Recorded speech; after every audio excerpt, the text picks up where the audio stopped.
She was the most elegant woman in Hollywood. 2 husbands, a string of heartbreaks, and a life that looked like a fairy tale from the outside. But in her final months, Audrey Hepburn did something almost no one expected. She quietly and deliberately named the one man she never truly got over. Not one of her husbands, not a co-star, someone most people wouldn't guess. And when you find out who it was and why, the entire story of her life starts to look completely different. The marriage that slowly broke her. Most people remember Audrey Hepburn for the black dress, the pearls, the effortless grace.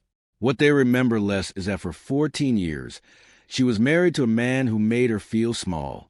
His name was Mel Ferrer. On the surface, they looked like a perfect match. Both cultured, both multilingual, both deeply invested in the arts. They met through Gregory Peck in the early 1950s. And when they were cast together in Undine, whatever spark existed offstage became impossible to ignore. By September 1954, they were married in a quiet ceremony in Switzerland. For a while, the partnership worked. Ferrer took an active role in shaping her career, and Audrey, still finding her footing in Hollywood, welcomed the guidance. But there's a fine line between support and control, and over time, that line disappeared entirely. People close to the couple began to notice the shift. Ferrer had opinions about everything: which roles she should take, how she should present herself publicly, who she should spend time with. What had started as a creative alliance slowly became something more suffocating. Audrey was one of the most famous women in the world. Yet inside that marriage, she often deferred entirely to him. And then there was the question of children. More than almost anything else in her life, Audrey wanted to be a mother. It wasn't a casual desire. It was something she carried with a deep, almost aching urgency. In 1955, she became pregnant for the first time and miscarried. The loss was devastating. Then in 1959, she was pregnant again while filming The Unforgiven. During a scene that required her to ride a horse, she was thrown. The fall broke her back. Weeks in hospital followed. And then another miscarriage. The grief of those losses, layered on top of a marriage that was quietly closing in on her, took a visible toll. In 1960, she finally gave birth to her first son, Sean. And for a brief moment, it felt like things might stabilize. She stepped back from acting for a full year, something almost unheard of for someone at her level of fame, and devoted herself entirely to motherhood. But the marriage kept eroding. The whispers that had surrounded them for years grew louder. Rumors of Ferrer's temper, his jealousy, and eventually infidelity on both sides. After 14 years, it ended. Audrey walked away emotionally drained, but also, for the first time in years, free. What she didn't know was that the next relationship would hurt her in an entirely different way. The man she chose over Hollywood. By the late 1960s, Audrey Hepburn was at the absolute peak of her fame. Breakfast at Tiffany's, Charade, My Fair Lady. She had become something beyond a film star. She was a cultural institution. And then, without warning, she walked away from all of it. The decision confused Hollywood. Studios were offering her almost anything she wanted. Directors wanted her. Audiences adored her. But Audrey had made up her mind, and the reason was not complicated. She wanted to give her son Sean the childhood she never had. Fame, in her view, was starting to cost him something she wasn't willing to let go. It was around this time, during a summer cruise in the Mediterranean, that she met Andrea Detti. He was an Italian psychiatrist. Charming, warm, socially fluent in a way that felt like a relief after the rigidity of her first marriage. The setting was almost unfairly romantic. Historic coastlines, open water, long evenings with nothing to interrupt them. Within 6 months, they were married. Audrey moved to Rome. She leaned into the idea of a quieter life, wife, mother, private person. For a while, it looked like exactly what she had described wanting. But Diddy had a version of himself he had kept carefully hidden during those Mediterranean evenings. The affair started early and didn't stop. They weren't discreet, either. Reports of his extramarital relationships became a regular feature of the Italian press. The paparazzi, who had followed Audrey relentlessly even in Rome, made sure none of it stayed private. She had left Hollywood to escape the intrusion of public life, only to find herself living inside a very different kind of spectacle. She stayed longer than most people expected her to, partly for their son Luca, born in 1970, and partly because she was not someone who gave up easily on commitments. But the combination of Daddy's repeated betrayals and the impossibility of any real privacy eventually made the situation untenable. When the marriage finally ended, Audrey didn't talk about it at length publicly. That wasn't her style. But those close to her described the divorce as something that left her more guarded than she had ever been before. 2 marriages, 2 very different kinds of disappointment, and underneath both of them, a pattern that stretched back much further than either relationship. What the men in her life all had in common. Here's something that gets overlooked in almost every account of Audrey Hepburn's love life. The relationships she chose and the pain she accepted within them didn't start with Mel Ferrer or Andrea Ditti. They started when she was a child. Audrey was born in Brussels in 1929. Her early years were transient. Her family moved regularly between London, Arnhem, and elsewhere, following her father Joseph Rustin's work. By the time she was still quite young, she spoke 6 languages. From the outside, it looked like a privileged cosmopolitan upbringing. What was happening underneath was something else entirely. Both of her parents had been open supporters of the Nazi regime in the 1930s, not quietly, but actively.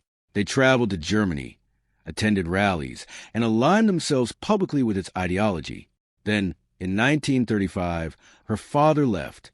He became so absorbed in fascist politics that he walked out on Audrey and her mother entirely and relocated to London. She was 6 years old. That abandonment became the defining emotional wound of her life. She would say so herself, years later. When she was sent to boarding school in Kent, she watched other children go home during holidays. She waited. Her father had visitation rights and never used them. He simply didn't come. Then the war began, and Audrey was sent to the Netherlands believing it would be safer. It wasn't. In 1940, German forces invaded. She was 10 years old, living under occupation, hiding in cellars while gunfire moved through the streets above her. She adopted a Dutch name, Etta van Heemstra, to avoid being identified as English. In 1942, 2 of her uncles were arrested and executed by the Nazis. After that, she stopped trying to stay invisible. She joined the Dutch resistance, carrying messages in underground newspapers, sometimes concealing them in her shoes. She also danced. Before the war, ballet had been her entire dream. Now she used it differently, performing at secret fundraisers for the resistance, in rooms where no one could applaud, because a single sound might give them all away.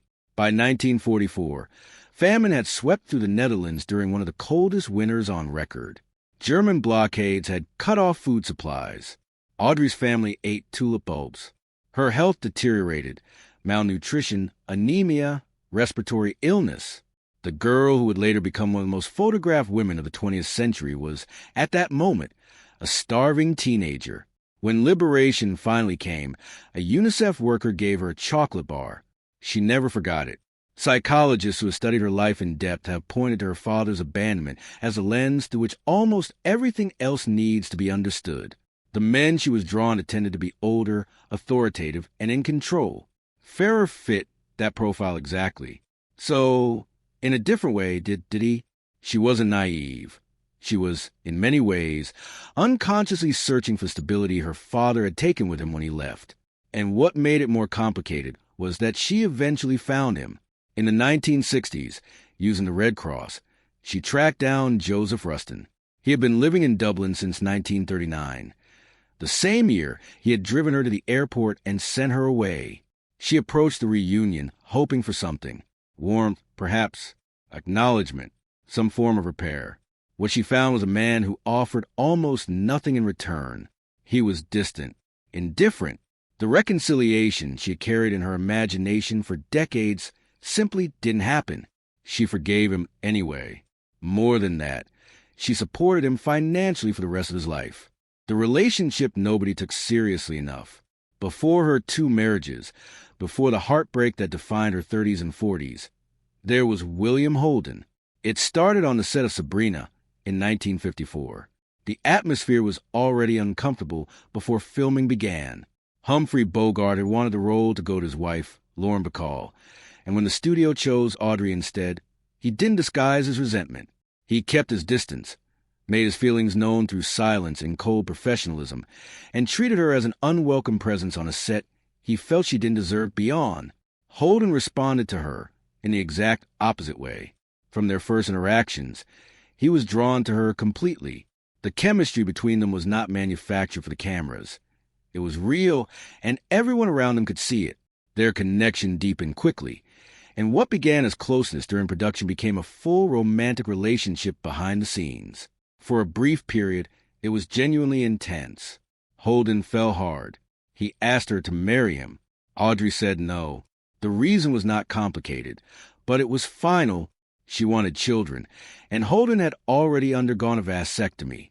That was not a detail she could set aside, as much as she felt for him. The future she was building in her mind had children at the center of it, and he couldn't be part of that future. Holden was heartbroken. He never entirely moved on.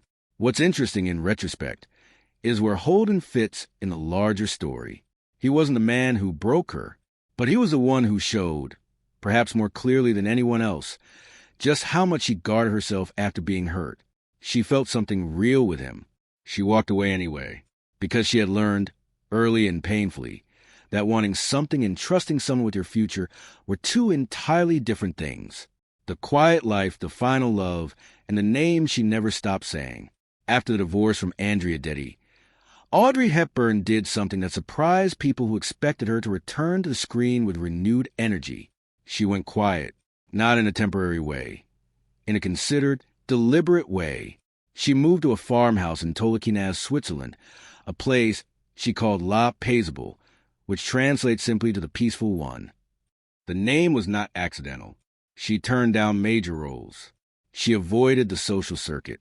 She spent time in her garden, walked her dogs, cooked meals, and lived in a way that would have been entirely unrecognizable to anyone who knew only the Audrey Hepburn of Roman Holiday and Breakfast at Tiffany's. Neighbors in Tolkienaz later recalled that she was simply a neighbor, someone who said good morning at the market and didn't need to be anything more. It was in this period that Robert Wolders came into her life. They met at a charity auction in the late 1970s. Wolders was a Dutch actor and businessman who had recently lost his wife, the actress Merle Oberon, after a long illness. Their first exchange was quiet, unremarkable on the surface. He invited her somewhere shortly after. She declined. She had work. But the following day, she reached out. She suggested they meet for a drink. That drink became a conversation that lasted hours. The conversations became daily phone calls.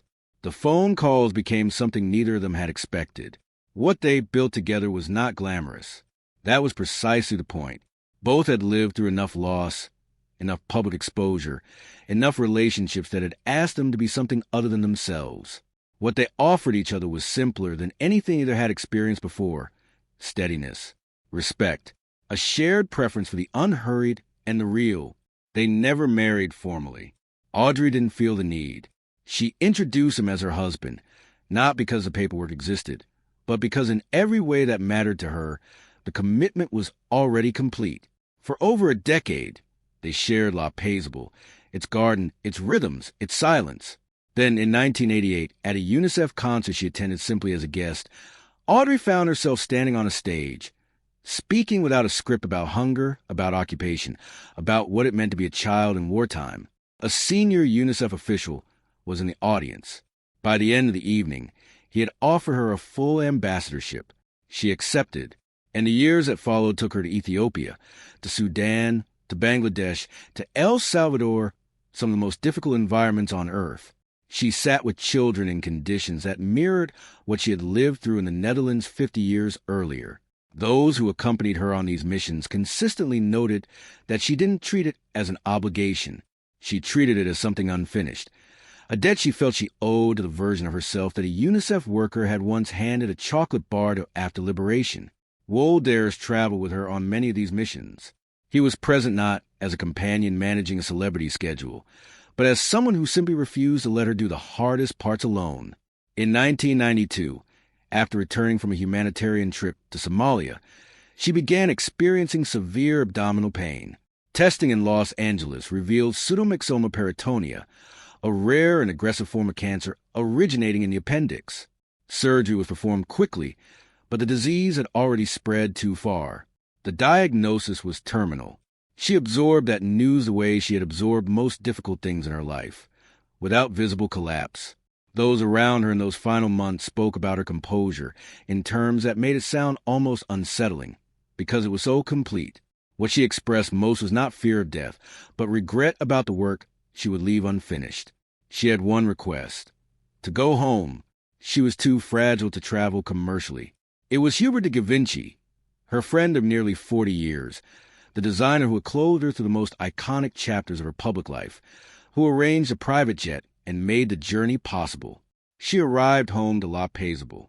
She spent a final Christmas there, surrounded by the people who mattered most. In a gesture that people who were present have described as quietly characteristic of her, she gave gifts with specific intention. Winter coats for 3 men she was. The one man she never got over. So who was he? After 2 failed marriages, after Holden, after Diddy, after all of it, who was the man Audrey Hepburn named in her final years as the one she never truly got over? It wasn't a romantic partner. That's the part most people get wrong. It was her father, not in a sentimental way. Not in the way people say they miss someone they love simply. In the way a wound that never closes continues to shape everything around it. Joseph Rustin left when she was 6. He didn't visit when she waited at school during holidays. He sent her to the Netherlands believing it would be safer, and when she landed in the middle of a war zone, he wasn't there. When she found him through the Red Cross decades later, living quietly in Dublin, he greeted the reunion with indifference. She had built an entire emotional mythology around a man who had almost nothing to offer her when she finally stood in front of him, and she still forgave him. She still sent money. She still carried him. In interviews conducted in the final years of her life, Audrey returned to him with consistency that those who knew her well found striking, not with bitterness. She wasn't built for sustained bitterness, but with a kind of unresolved wondering. What had he been thinking? Whether he had ever felt the absence the way she had. Whether, somewhere in him, there had been something that simply couldn't be expressed. She never got a satisfying answer.